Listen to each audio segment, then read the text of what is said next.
Imagine turning every argument into silence, not because you walked away, but because your words ended it. Not through anger, not through shouting, but through calm, sharp truth that cuts deeper than any insult ever could. See, most people waste their energy proving a point. The Stoic doesn't.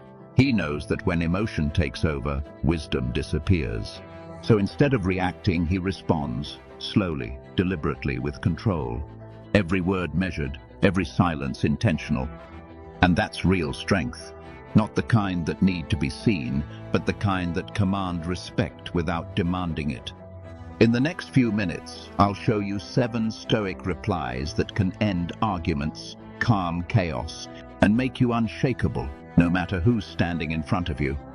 Because sometimes the most powerful thing you can say is less than they expect, but more than they can handle.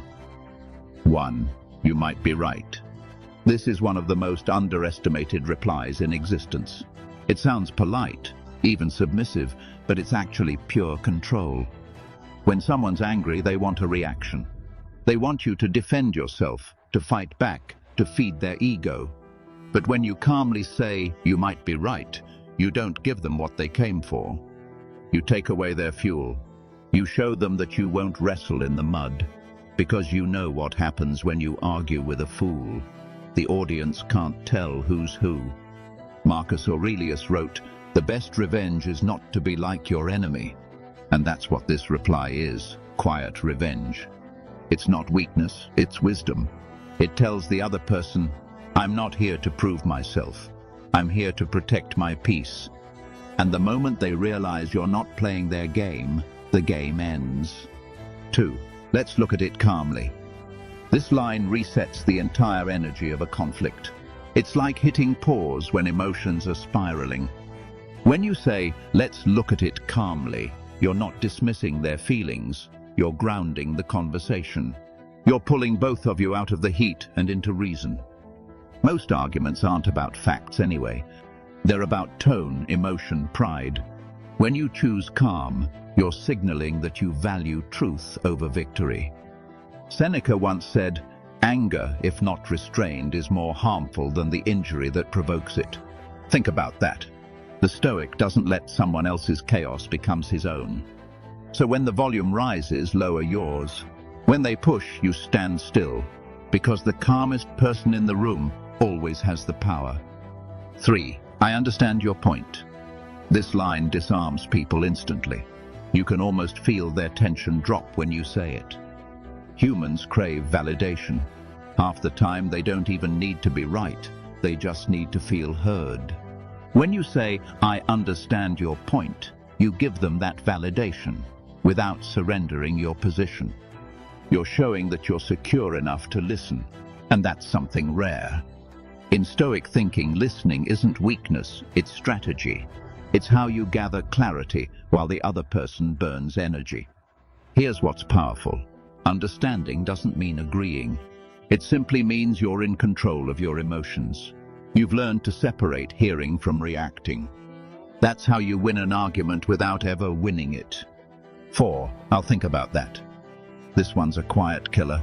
It ends pointless debates faster than any clever comeback ever could.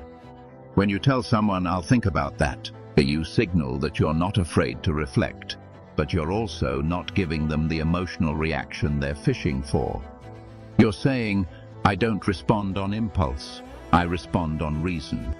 In a world where everyone wants the last word, patience becomes power. Epictetus said, "No man is free who is not master of himself." And mastery begins with restraint, with the ability to delay your reaction until your mind is clear. The next time someone tries to bait you into an argument, don't give them the pleasure of a quick reply. Just say, "I'll think about that," then walk away. Because the Stoic knows silence isn't avoidance, it's control. 5. Let's agree to disagree. This one isn't about giving up.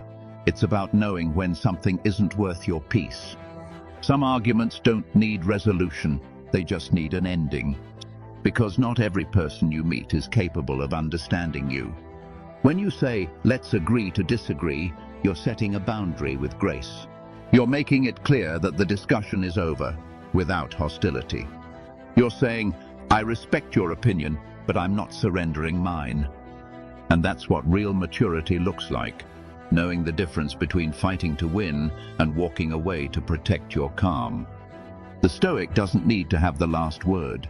He knows the truth doesn't need defending, it stands on its own. So when the conversation keeps looping in circles, smile and say it. Let's agree to disagree.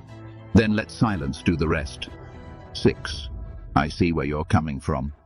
This line is empathy disguised as power. It's a way to diffuse tension without conceding ground. When someone feels seen, they stop shouting. When someone feels understood, they start listening. By saying, I see where you're coming from, you're showing emotional control, not emotional surrender. It's verbal aikido. You're redirecting their force instead of blocking it. Marcus Aurelius wrote, you always own the option of having no opinion. And that's the essence of this reply. You're acknowledging their perspective, not validating it. You don't need to fight every battle to prove you're strong. Sometimes just staying calm while others lose it is proof enough. And the beauty is people remember that. They may not admit it, but they feel the weight of your calm long after the argument ends. 7. Peace. This final one is more than a word, it's a statement of mastery. Sometimes the strongest reply is silence. Just one word, peace. You say it and then you stop. You don't explain it, you don't justify it, you just exit. When you walk away with peace, you're not losing. You're showing that the battle was never worth your time. Epictetus said, what disturbs us is not what happens, but how we interpret it. Peace is proof that you've mastered interpretation. It's saying, you can't control my mind, and without that, you control nothing. And that's the highest level of Stoicism, to be so grounded that no argument can shake you, no insult can reach you, no chaos can enter your peace. So use this one when the noise is loud and the pointlessness is clear. One word, soft tone, steady eyes, peace. Then walk away. Here's what most people never realize. Arguments rarely end because one side was right. They end because one side decided to stop feeding the fire. Stoicism is about being that person. It's about valuing clarity over victory, understanding over ego, and peace over pride. Each of these replies, you might be right. Let's look at it calmly. I understand your point. I'll think about that. Let's agree to disagree. I see where you're coming from. And peace. They're not tricks. They're habits. They're ways of training your mind to stay composed, no matter what chaos you're faced with.